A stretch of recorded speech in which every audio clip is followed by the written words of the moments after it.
목사님이 그러시더라고요. 실시간으로 30분이 들어오면 아주 괜찮은 이 채널이래요.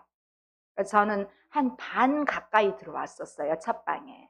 그래서 감사합니다. 자, 여러분을 위해서 제가 지속적으로 기도하겠습니다. 그리고 여러분 좀 뭐 어려워하지 말고 저한테 개인 카톡이나 이런 것도 보내주시면 제가 감사하겠습니다. 자, 오늘은 앞서 읽은 마태복음 18장 1절에서 20절 말씀으로 이로서는 안 되는 한 영혼, 이로서는 안 되는 한 영혼, 한 영혼이 얼마나 중요한지 오늘 그 본문의 말씀을 가지고 우리가 함께 공유하기를 원합니다. 가끔 여러분 중에는 내가 이후에 천국 가면 내 집은 얼마나 될까? 내게 주어진 상급은 얼마나 될까? 여러분 혹시 이런 생각 해보신 적 있으세요? 없어요. 저는 있어요. 저는 있어요. 그런데 가만히 생각해 보기는 제가 뭐 그리스도 밖에 산 적은 없지만은 항상 교회 안에 말씀 안에서 살기는 했지만 지금 가기에는 내가 너무 잘하지 못한 게 많은 것 같아요.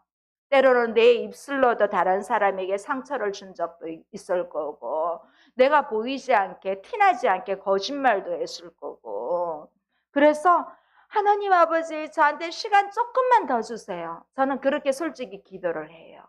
그래서 열심히 복음 전하고 주의 일을 함으로써 다른 사람에게 영향력을 끼칠 수 있도록, 그래서 건강관리도 하고 있습니다. 사실 병원에 진짜 가기 싫은데 병원도 가고요. 그렇게 해요. 그래서 하나님 저한테 시간 조금만 더 주세요. 저는 이런 생각을 하면서 한 적이 덜어 있습니다. 오늘 우리가 읽은 본문 말씀에는 예루살렘이 점점 가까워지자 제자들은 그들이 바라고 소망하는 그 메시아 왕국이 이제 바로 눈앞에 다가온 줄 알고 있었습니다. 제자들은 장차 올 그 나라에서 과연 자기들 중에 누가 큰 자가 될지, 누가 가장 높은 자리에 앉을 것인지에 대해서 신경을 곤두세웠습니다. 실제로 그들은 누구나 할 것 없이 그 자리에 앉고 싶어 했습니다. 그래서 막 싸움까지 다툼까지 했어요. 어떤 형제는요, 엄마가 와서 예수님께 우리 아들들 좋은 자리 주세요, 이렇게 부탁까지 하는 그러한 일까지 성경에 다 나와 있습니다. 제자들은 그렇게 큰 자가 되고 싶어하는 욕망을 다 가지고 있었습니다. 그래서 제자들이 예수님께 찾아와서 물었습니다. 왜냐하면 자기들끼리는 결론이 안 났거든요. 자, 1, 2절 다시 한번 보겠습니다. 시작. 그때 제자들이 예수께 나와 이르되 천국에서는 누가 크니까? 예수께서 한 어린아이를 불러 그들 가운데 세우시고, 자, 제자들이 예수님께 와서 주님, 천국에서는 누가 크니까? 이렇게 질문을 했습니다. 왜냐하면 제자들이 생각하는 하늘나라 천국은 왕적인 메시아인 예수님께서 다스린 그러한 지상 천국, 지상 왕국을 말하고 있어요. 이 팔레스타인에서는요, 이스라엘의 주권이 회복된 나라, 이방인 로마세에 물러가고, 그리고 그들이 경멸하는 세리와 죄인들이 심판을 받아 정결하게 된 그러한 나라를 제자들도 예수님을 따라다니면서도 이런 높은 왕좌 의식을 깨치지 못하고 있어요.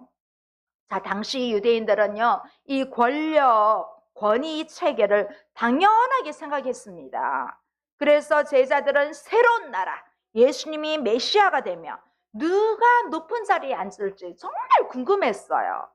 자, 특히 그들의 질문은 우리가 17장에 예수님께서 약속 이미 하셨거든요. 왜냐하면 예수님은 그 성전세를 내지 않는 이유를 묻는 질문에 이 땅의 임금들은 다 성전세를 면제받잖냐. 그래서 하늘나라 왕의 아들들도 이 땅의 왕들처럼 세금 낼 필요가 없다, 그렇게 가르쳤어요. 그런데 이 제자들은 예루살렘에 입성한 이후 앞으로 예수님께서 메시아로 통치할 그 나라에서 차지하게 될 구체적인 서열 알고 싶어요. 동물들도 서열이 있다고 하는데 어떤 훈련사님은 동물에 있어서는 특히 집안에서는 서열이 있으면 안 된대요. 저희 집에도 강아지가 2마리 있잖아요. 서열 없어요, 우리는. 다행히. 근데 힘센 애는 있어요. 그 중에. 근데 저는 서열을 두고 있지 않습니다. 근데 걔들은 나름대로 서열이 있는 것 같아요. 예. 근데 두면 안 돼요. 근데 예수님의 제자들도 메시아 왕국에서 높은 자리를 차지하고 싶은 그러한 서열을 알고 싶었어요. 그런데 제자들의 질문을 들은 예수님은 그 서열을 말하기 전에 말해주지 않고 어떤 일을 하셨어요? 예수님의 제자들이 배워야 할 모습으로 어린 아이를 데리고 오셨어요. 3절 4절 다시 한번 보겠습니다. 이르시되 진실로 너에게 이르노니 너희가 돌이켜 어린아이들과 같이 되지 아니하면 결단코 천국에 들어가지 못하리라. 그러므로 누구든지 이 어린아이와 같이 자기를 낮추는 사람이 천국에서 큰 자니라. 자, 예수님은 제자들의 질문에 대해서 말로 질문에 대답을 하지 않으시고 누가 천국에서 큰 자인지 알려주시기 위해서 제자들에게 놀랍게도 어린아이를 데리고 오셨습니다. 자, 어린아이들을 불러서 뭐라고 하십니까? 이 어린아이와 같이 자기를 낮추는 사람이 천국에서 큰 자다. 예수님은 그렇게 말씀하셔요. 자, 그런데 그러면 왜 예수님은 어린아이들과 같이 되지 아니하면 결단코 천국에 들어갈 수 없다고 말씀하셨을까요? 여기서 예수님이 말하는 어린아이란 육체적인, 신체적인 요건을 가리켜 말씀하는 것이 아니에요. 그래서 예수님이 말씀하신 어린이란 어린아이들의 성격적인 특성으로 좀 천진난만함을 강조하십니다. 사실 어린이가 죄 없는 것이 아닙니다. 어린이에게도 죄가 있습니다. 다만 그 죄의 깊이나 그런 부피 같은 것이 어른들과 같지 않습니다. 그들은 어린아이들도 결코 죄인이지 의인은 아닙니다. 왜냐하면 아담 한 사람으로부터 우리가 왔기 때문에 그 후손들에게 온 이 원죄는 그 누구도 피할 수가 없습니다. 단지 어른들과 좀 다를 바 없는 그러한 죄인이긴 하지만 어린아이들은 어른들보다는 순수하잖아요. 어른들보다는 오래 가지 않고 어른들은 한번 그 썸뿌리가 평생 가는 사람도 있잖아요. 어린아이들 물론 오늘날 어린아이들은 그 쓴뿌리로 엄마를 막 이렇게 오은영 박사님 하는 프로 보면 아니 무슨 7살이 엄마를 발로 차고 막 그런데 요즘 그런 아이들도 있지만 이 성경에 기록된 이 팔레스타인에서는 그 당시 여러분 아시죠? 여인들과 어린아이들은 숫자에도 포함되지 않았습니다. 그 당시의 어린아이 관점으로 좀 보시면 이해가 빠를 것입니다. 자, 하나님의 나라는 죄에 대해 뉘우치고 회개하는 사람만이 들어갈 수 있습니다. 그래서 제자들이 서열을 알고 싶어서 예수님께 왔지만은 예수님은 어린아이를 실물 교육을 하시는 것입니다. 이론 교육이 아니라 이론과 함께 실물을 보여주시면서 진짜 예수님은요 비유 설명부터 해서 실물 교육을 많이 하셨어요. 자, 그래서 우리는 구원은 하나님께 전적으로 의존할 때 얻는 것이기 때문에 어린아이들처럼 전적으로 의존할 때 천국에 들어갈 수 있습니다. 이 말은 하나님께 우리가 전적으로 의존하여 사는 사람만이 천국에서 하늘나라에서 크다는 예수님으로부터 그러한 칭함을 받을 수가 있습니다. 여기 예수님께서 말씀하시는 대상 너희는 제자들이에요. 지금 우리에게 말씀하시는 우리입니다. 너희란 본문에서는 제자들이지만 지금 나에게 하시는 말씀입니다. 자, 또 볼까요? 이미 예수님은 베드로에게 주신 약속이 있지요. 우리가 창립 예배 때 보았던 16장 18절에 보면 반석 위에 교회를 세우리라 하면서 이미 하나님 나라에 특권을 주었어요. 또 지난주에 아들들은 세를 면하리라. 이러한 말씀은 이미 제자들의 신분이, 이렇게 믿는 우리의 신분이 하늘나라 안에 있는 하나님의 아들들이라는 것을 이미 증명하고 있습니다. 그런데 오늘 제자들은 또 이 사실을 놓쳤습니다. 망각하였습니다. 우리 역시 이 사실을 잊어버릴 때가 너무너무 많습니다. 하나님께 전적으로 의지할 때 우리 하늘나라 백성이 될 수가 있습니다. 이렇게 어린아이처럼 되는 삶은 수직적으로는 하나님 앞에서 절대 의존하는 상태와 절대 낮아지는 상태가 필요합니다. 우리가 이 수직적으로 내가 더 높아서 하나님의 말씀이 안 들리고 기도가 안 되고 찬양이 안 되고 이러면 여러분 보이진 않지만 내가 하나님보다 더 위에 있는 거예요. 여러분 이 말씀 잘 들으셔야 돼요. 내가 정말 하나님만 절대 의존하는 그 믿음의 상태가 돼야 됩니다. 낮아지는 상태가 돼야 됩니다. 또 수평적으로는 우리 공동체나 사회에서 정말 때로는 복음 때문에, 때로는 어떤 일 때문에 수치를 경험하는 삶까지 낮아졌을 때, 여러분 낮아지면요 하나님 세워지는 일만 남았어요. 저도 무지 낮아진다고 하는데도 그래도 안 낮아지는 부분이 있더라고요. 그래도 낮아지려고 또 낮아지려고 하다 보니까 하나님이 필요할 때마다 세워주시는 것을 저는 경험을 했습니다. 지난주에도 그러한 은혜를 주셨습니다. 지난주도 진짜 제게 큰 은혜, 우리 교회에 큰 은혜를 또 주셨어요. 그래서 우리는 은혜로 구원을 받는다는, 하나님은 값없이 은혜를 주셨어, 내가 믿기만 하면 구원받아, 그렇게 말은 하는데 언제나 내가 높아 있어. 다른 사람을 내 밑으로 봐. 그러면 안 돼요. 그러면 천국에서 하늘나라에서 결코 큰 사람이 될 수가 없습니다. 정말 은혜 안에 있는 사람은요 내 자신을 낮추는 사람이면서 또 은혜로운 교회는요 서로 겸손히 섬기는 그러한 공동체여야 합니다. 이러한 어린아이의 존재는요 5절과 9절 이후에도 제자도의 모습으로 나타납니다. 우리 5절 6절 다시 한번 볼까요? 또 누구든지 내 이름으로 이런 어린아이 하나를 영접하면 곧 나를 영접하비니 누구든지 나를 믿는 작은 자 중 하나를 실족하게 하면 차라리 연자 맷돌이 그 목에 달려서 깊은 바다에 빠뜨려주는 것이 나으니라. 이 말씀 보면 제가 두 번째 사역이었던 이 성수동에 있는 교회에 있을 때 저희 부감 선생님이 이렇게 너무 때로는 힘들 때 목사님이 이 말씀 하셔가지고 가슴이 숨떡숨떡 한답니다. 담임 목사님이 교사의 사명 잘못하면 이 연자 맷돌이 바닥에 빠져가지고 끌려가는 것보다 더 힘든 다른 사람을 그렇게 놓치는 거야 하면서 했던 말씀이 생각이 납니다. 자, 예수님은 실질적으로 어린아이를 영접하는 문제에 대해서 누구든지 내 이름으로 이런 어린아이 하나를 영접하면 곧 나를 영접하는 것이라고 그렇게 말씀을 하세요.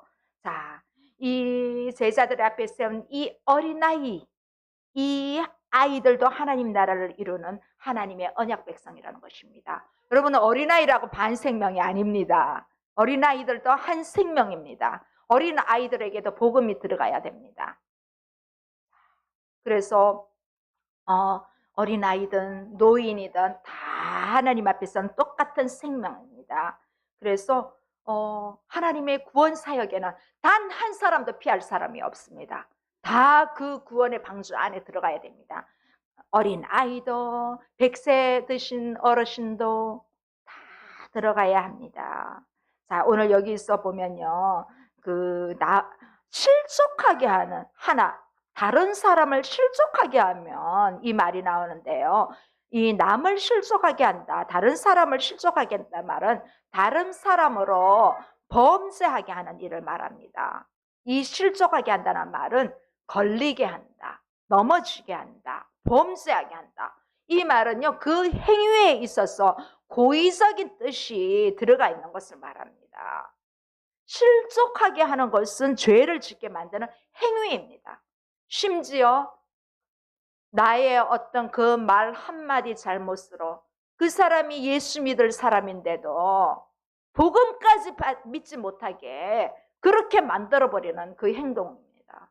그래서 우리는 진짜 남을 실족하게 할 수가 있어요. 그런데 할 수만 있다면 그렇게 하지 말아야 합니다.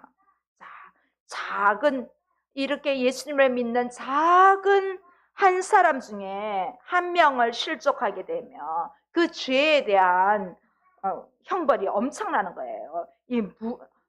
뭐랄까요? 그 나귀를 돌리는 맷돌이 연자 맷돌이에요. 아까 우리 말씀 봤죠. 이 연자 맷돌을 어떻게 목에다 달고 바닷속으로 끝없이 끌려가는, 와, 생각만 해도 여러분 끔찍하지 않아요? 진짜 끔찍하잖아요. 그것보다도 더 무겁다고 합니다. 왜냐하면 이 작은 자를 실족시키는 것은 천국 백성을 만드느냐 지옥 백성을 만드느냐, 이 문제가 달려있기 때문입니다. 지옥에 던져지기 때문에 예수님은 이렇게 무거운 비유로 말씀을 하신 것입니다. 그러면서 또 무슨 말씀하시냐면 7절 보겠습니다. 실족하게 하는 일들이 있음으로 말미암아 세상에 화가 있도다. 실족하게 하는 일이 없을 수는 없으나 실족하게 하는 그 사람에게는 화가 있도다. 자, 예수님은 실족하게 하는 죄의 중함을 여러 차례 엄하게 말씀하십니다. 이 죄는 세상에 화를 갖고 오는 죄라고 합니다. 실족하게 하는 일이 없을 수는 없으나 실족하게 하는 그 사람에는 화가 있도다. 여러분, 이 말은요, 우리가 남을 실족하게 하면 안 할 수는 없대요. 맞죠? 우리는 인간 육으로 타고난 몸이기 때문에 늘 죄성을 갖고 있어요, 우리는. 그래서 남 실족하게 안 하려고 하는데도 해요. 그런데 그거에 따르는 벌은 있다는 거예요. 어떤 모양으로든. 여러분, 이 말씀 이해하셨죠? 우리가 안 할 수는 없어. 할 수만 있다면 하지 마라, 예수님은. 그 대신 그렇게 하면 화가 있다는 거예요. 그 화가 크든 작든. 자, 우리가 사람으로 인해서 실족함을 입은 사람은 하나님으로 말미암아 돌이키게 하심으로 다시 일으키심을 받을 수 있는 소망은 있지만, 다른 사람을 실족하게 한 그 한 사람은 그 보응으로 하나님으로부터 어떤 방법이든지 받는다는 것입니다. 하나님은 완전한 사랑의 하나님이시기도 하지만 공의의 하나님이시기 때문에 우리가 죄 짓는 것을 싫어하십니다. 하나님은 죄인은 사랑하세요. 그런데 죄는 미워하세요. 우리가 죄인이지만 죄를 용서함 받고 의인이 되었어요. 우리 자체는 사랑하세요. 근데 내 몸에 죄가 뿜뿜 나올 때마다 이 죄는 미워하시는 거예요. 이 말씀 여러분 이번 한 주 동안 한번 잘 생각해 보세요. 나에게는 어떤 모습으로 비춰질까? 우리는 그래서 남을 좀 실족시키지 않도록 조심해야 합니다. 왜냐하면 그 사람이 나 때문에 아파하면 안 되잖아요. 나 때문에 예수님 믿고 자고 마음 먹었는데 결정적으로 안 믿어, 이래버리면 안 된다는 거예요. 그래서 다른 사람을 죄의 길로 인도하는 일이 없도록 여러분, 우리 스스로 가까이 있는 사람들한테 먼저 잘합시다. 점차적으로 이제 관계되는 사람까지 확산하고. 네. 자, 그래서 우리는 간혹 잘못된, 또 때로는 성경 지식으로 다른 사람을 정죄해서도 안 됩니다. 예수님은 이렇게 작은 자를 걸려 넘어가게 하는 가해자의 입장에 있는 자들을 경고하십니다. 이 말도 좀 섬뜩합니다. 8절 9절 다시 볼까요? 만일 내 손이나 내 발이 너를 범죄하게 하거든 찍어내어 버리라. 장애인이나 다리 저는 자로 영생에 들어가는 것이 두 손과 두 발을 가지고 영원한 불에 던져지는 것보다 나으니라. 만일 내 눈이 너를 범죄하게 하거든 빼어내 버리라. 한 눈으로 영생에 들어가는 것이 두 눈을 가지고 지옥불에 던져지는 것보다 나으니라. 오늘 말씀들이 다써 예수님이 좀 무거운 말씀을 하시죠. 자, 손이나 발이 범죄했을 때 우리 몸의 한 부분이 범죄를 했을 때 그 부분을 잘라버리라고 합니다. 왜냐하면 성한 몸으로 지옥에 떨어지는 것보다 팔이 없는 장애우로 천국 하나님 나라에 임하는 것이 더 낫다는 것입니다. 불구자로 영생에 들어가는 것이 더 낫기 때문입니다. 이건 문자 꼭 그대로 볼 필요는 없습니다. 비유입니다. 자, 예수님은 눈이 너희로 범죄하게 할 때는 진짜 눈을 빼버리라. 어떻게 눈 빼? 우리 눈이 사실은 범죄하는 눈을 많이 보잖아요. 좋지 않는 것들을. 그러한 의미지요. 내 마음이 또 더러운 눈으로 볼 수 있잖아요. 좋지 않는 눈으로. 그러한 것들을 범죄하는 것들을 내려놓으라는 것입니다. 눈을 뽑아버리고 죄에 대한 용서가 따르는 것은 아닙니다. 자, 이것은요. 예수님이 이 말씀을 통하여 우리가 신앙생활을 하는 과정에서 우리가 행해야 할 회개에 따른 결단력을 의미합니다. 여러분, 잘못했는데 하면서 거기에서 그치면 안 됩니다. 우리는 믿는 자로서 하나님 앞에 회개 기도를 했습니다. 그리고 회개는 이 죄를 끊어버리는 실행력이 없으면 사실은 그 회개는 가치가 있지 않습니다. 또 한 번 범한 죄는 다시는 돌아가지 않으려고 우리가 마음으로 힘써야 합니다. 그리할 때 우리가 회개한 것이 응답이 되는 것이지요. 나 입으로는 잘못했다는데 행동은 여전히 하고 있어. 그거 안 돼요. 그거 그대로 죄예요. 그러면서 우리는 이 시간 또 내 자신을 한 번 더 돌이켜보기를 원합니다. 그러면서 또 예수님 뭐라 하신지 알아요? 10절. 삼가 이 작은 자 중에 하나도 없인 여기지 말라. 너에게 말하노니 그들의 천사들이 하늘에 계신 내 아버지의 얼굴을 항상 배옵느니라. 네, 예수님은 삼가 이 작은 자 중에 한 명도 없인 여기지 말래요.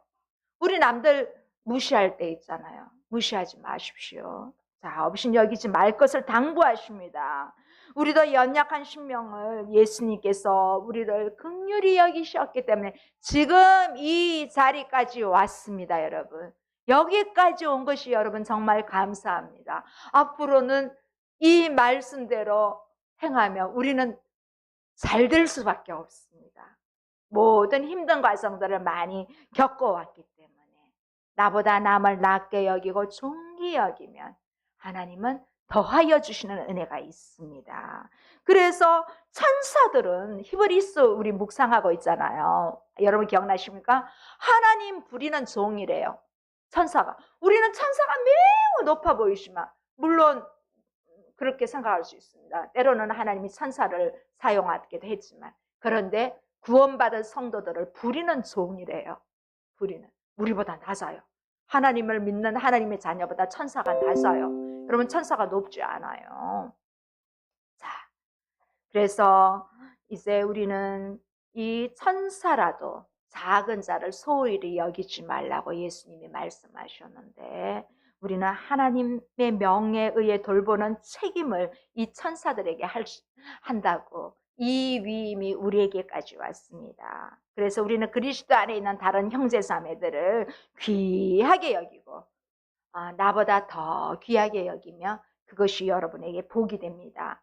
또 예수님은 한 번 더 비유를 하십니다. 12절 13절 시작. 너희 생각에는 어떠하냐? 만일 어떠한 사람이 양 100마리가 있는데 그 중에 하나가 길을 잃으며 그 99마리를 산에 두고 갔어. 길 잃은 양을 찾지 않겠느냐? 진실로 너에게 이르노니 만일 찾으면 길을 잃지 않으면 99마리보다 이것을 더 기뻐하느니라. 자, 작은 자의 생명을 귀중히 여기는 예수님은 길 잃어버린 양을 통해서 그 중에 하나라도 잃어지는 것은 하나님의 뜻이 아니라 제가 오늘 말씀 제목을 여기서 한번 찾아보았습니다. 이 비유에서 예수님은 100마리 양과 잃어버린 양을 대조적으로 등장을 시키십니다.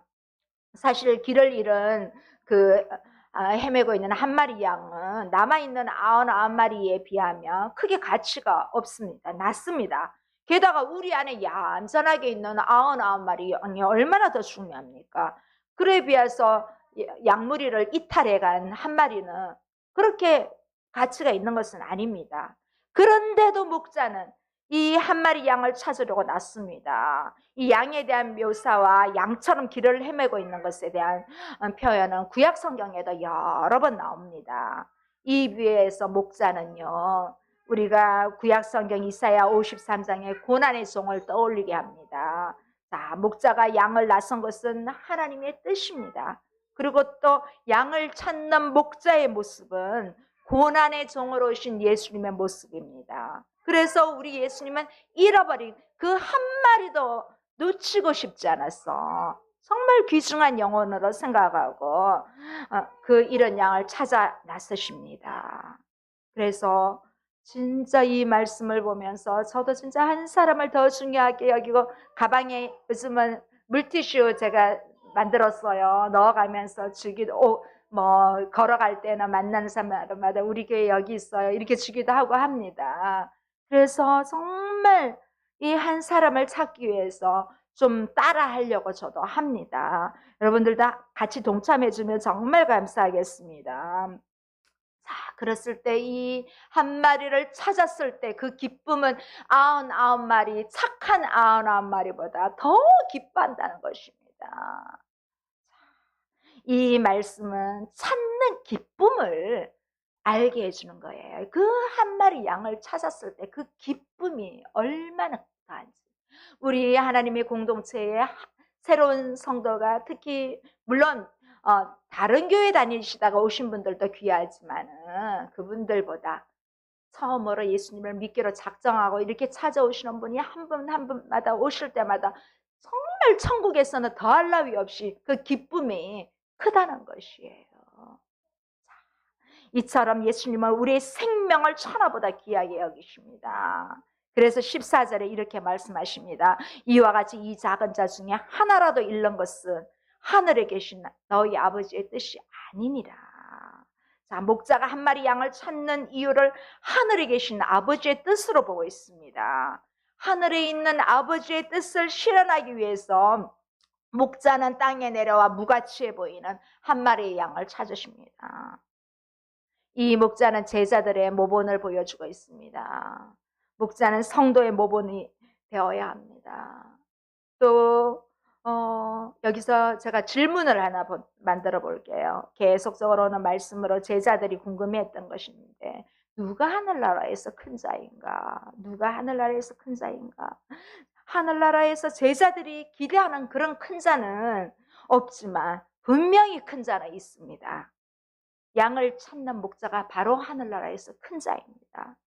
하늘 아버지의 뜻에 순종하는 삶을 사는 사람이 하늘에서 큰 자입니다. 또 뭐라고 할까요? 또 낮아지는 사람, 사람들이 낮아지게 하는 삶. 내가 다른 사람보다 낮아지게 그렇게 행동하는 사람은 천국에서 큰 자입니다. 아직도 많은 사람들 중에 이렇게 낮아지고자 하는 사람이 있기 때문에 교회가 지탱합니다. 성도가 지탱합니다. 그래야 할 때 우리는 하늘나라에서 큰 자가 됩니다. 자, 이렇게 길을 헤매는 양과 같이 사람들이 자신의 어떤 회복을 시도하는 사람들의 노력을 무시할 때 회복하려고 다가갔는데도 무시해요. 그럴 때 교회와 성도는 어떻게 해야 되는지 형제가 죄를 범하거든 어떻게 하라. 오늘 말씀을 15절부터 20절까지 하고 있어요. 성경에는요, 죄란 말이 참 많이 등장을 해요. 이 죄는 하말티아, 이 하말티아란 말로 활 쏘는 거 있잖아요. 이 활 쏘는 관역을 바로 마치지 못하고 빗나가다 그런 뜻이 있어요. 이 죄라는 원어가. 그래서 하나님의 법에서 탈선한 상태를 가리킵니다. 하나님 말씀에 불순종함을 가리키고 있습니다.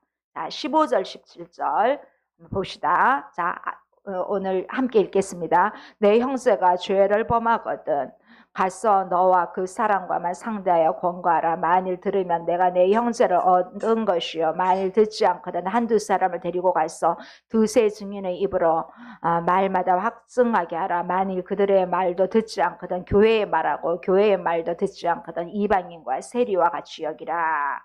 자, 어떤 형제에게 피해를 입으면 맨 처음으로는 1대1로 찾아가래요. 1대1로. 여기에 권고하다 이 말은요.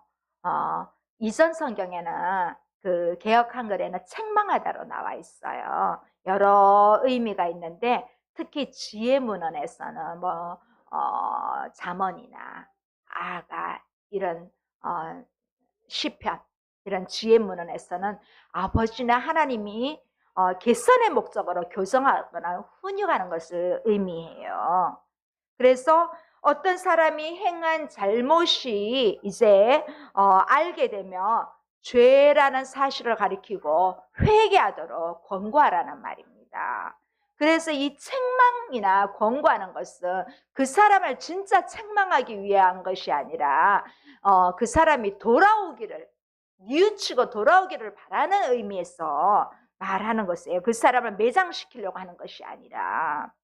그때 상대방이 책망을 들으면서 이렇게 화해를 하면 잘못한 사람과 이게 만나게 해주면 화해가 이루어집니다. 받아들이면.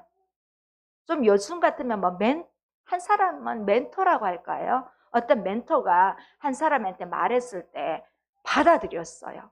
그래서 잘못을 시인하고 그러면 이게 회복이 돼요. 자, 그래서 때로는 내 자신을 미안하다 이렇게 하려면 좀 그 쪽팔림과 뭐랄까요?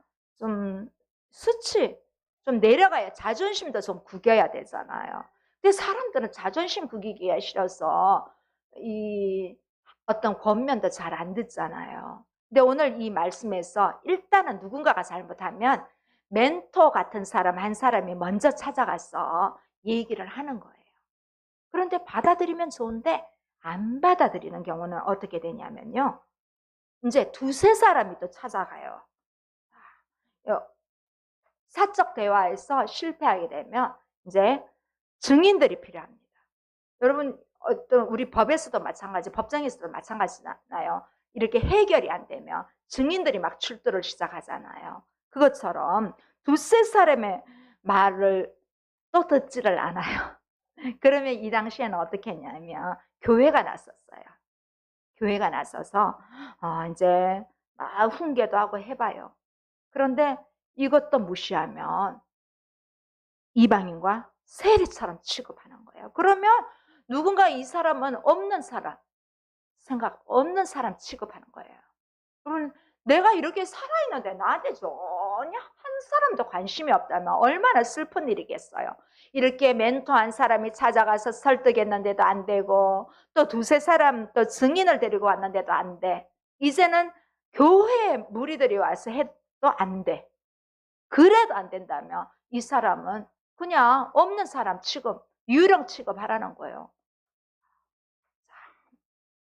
이제 예수님은 교회가 땅에서 매고 풀 때마다 하늘에서 매고 풀리는 것을 약속해 주십니다. 우리 오늘 마지막 말씀인데 18절에서 20절 한번 크게 읽어볼까요? 진실로 너에게 이르노니 무엇이든지 너희가 땅에서 매면 하늘에서 맬 것이요 무엇이든지 땅에서 풀면 하늘에서도 풀리리라. 진실로 다시 너에게 이르노니 너희 중에 두 사람이 땅에서 합심하여 무엇이든지 구하면 하늘에 계신 너희 아버지께서 그들을 위하여 이루게 하시니라. 두세 사람이 내 이름으로 모인 곳에는 나도 그들 중에 있느니라. 자, 매고 푸는 것은 이미 16장에서 우리 베드로의 신앙 고백에서 봤습니다. 법적이고 행정적인 그러한 단어입니다.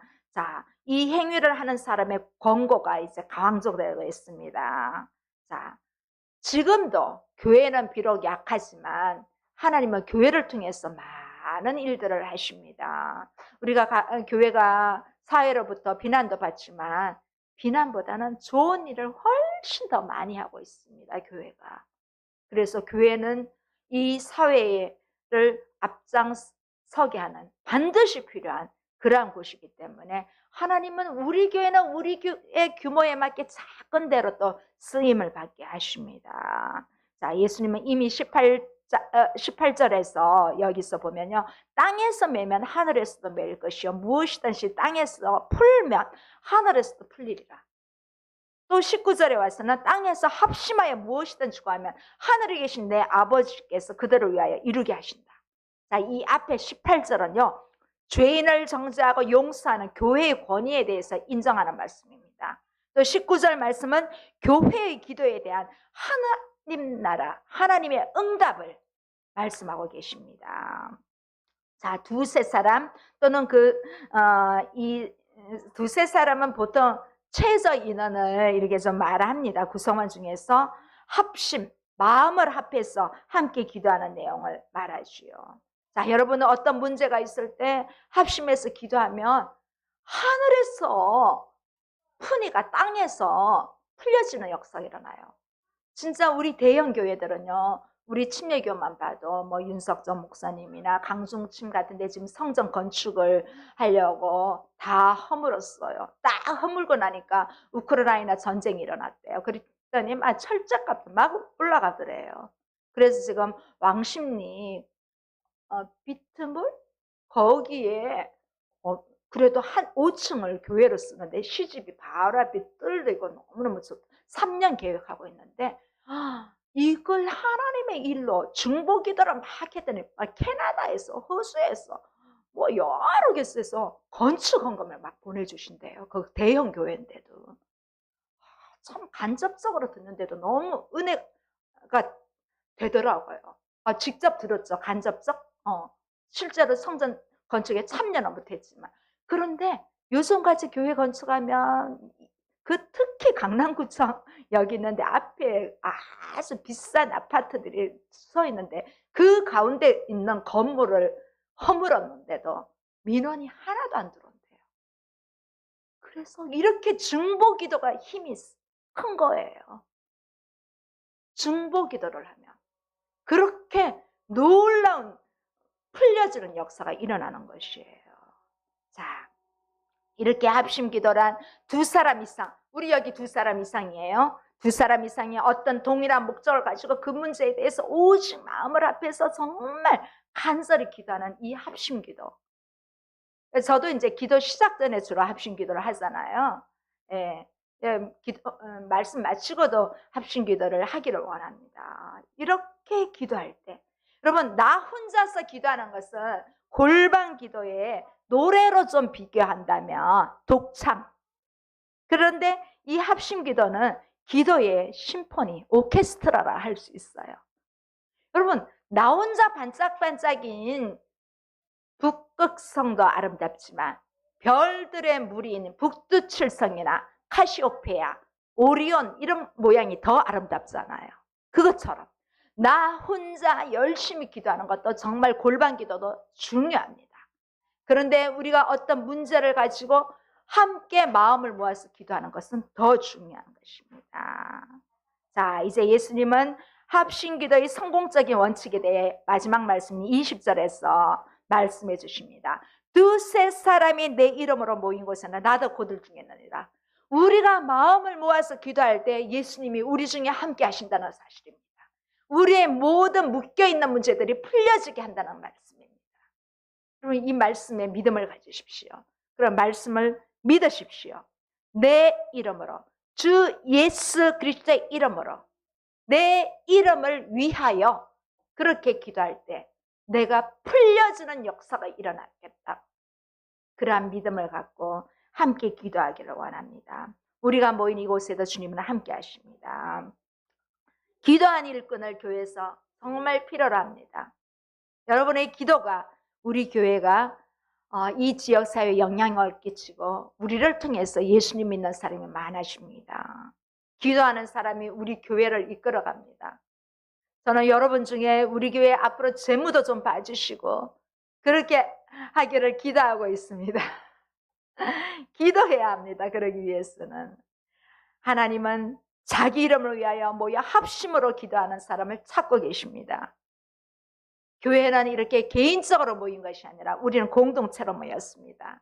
그래서 하나님의 뜻을 찾으며 교회가 든든하게 세워지도록 여러분 한 사람 한 사람이 기도로 우리 교회가 세워지는 줄 믿습니다. 여러분 한 주 동안도 다른 사람을 위해서 함께 더불어 기도하는 저와 여러분 되시기를 바랍니다. 기도하시겠습니다.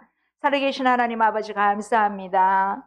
한 생명을 천하보다 귀하게 여기시는 그 하나님께서 잃어버린 한 마리 양을 찾아 헤매면서 한 생명을 위해서 기쁨의 축제를 벌인 것처럼 하나님 무엇보다 귀한 한 생명을 찾아 우리도 나아가기를 원합니다. 그리할 때 하나님께서 우리에게 묶여진 모든 문제들이 풀려지는 귀한 역사가 일어날 줄 믿습니다. 주여 은혜 가운데 함께하여 주시옵소서. 감사함이 예수님의 이름으로 기도드립니다.